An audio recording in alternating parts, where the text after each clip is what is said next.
Okay, let's talk about the Whitespikes.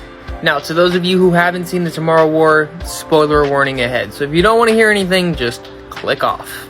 Now let's talk about the physiology of a Whitespike. Now, from what we know from the movie, there are two versions, a female and a male. Almost all of them, from what we know, are males, and there's one female, the female being smarter than the males. When the female is in distress, she will call on the males to help protect her, as seen in the movie.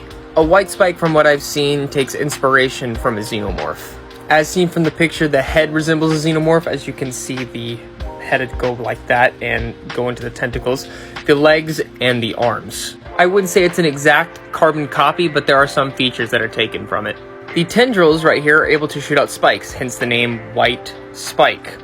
So, if you didn't already know that, that's what it means. Now, from what is seen in the movie, they have an unlimited supply of spikes that they can just shoot out.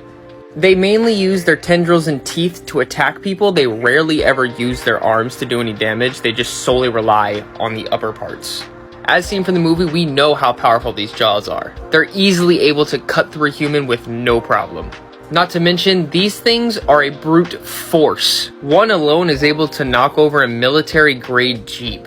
And a horde of these, well, we already know what they can do. They can take over the world. I believe it was stated that they took over the world in the matter of 3 years. Now, in terms of smarts, the males, while they can communicate with each other, they are pretty much animalistic. Unlike the female, who is actually very smart. We see that at the very end of the movie, back in the past, that she was able to bite off her arm to prevent the poison from infecting her entire body. She's also able to call on the males to help find something for her. Hence what happened on the oil carrier whenever she was captured. Not only that, she has enough smarts to be able to use a human as hostage so people won't shoot her. Which then leads me to their weaknesses. From what is stated in the movie, their weaknesses are anything from the chin down to the abdomen.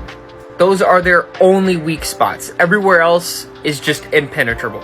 And a single bullet from an AK-47 or anything that's an assault rifle based can knock off one of these things' heads. Now, in terms of speed, these things are very fast. They can outrun a horse. Not only that, they can literally overrun an entire facility in the span of a few minutes. Now let's talk about the history of these things. Now, from what I remember, they crash land on Earth back in something AD. I don't remember what the number is exactly. It's stated by Chris Pratt that it was a crash land. They never actually meant to be here. The aliens that are transporting these things as cargo kind of look like bounty hunters from Star Wars. Just a bit.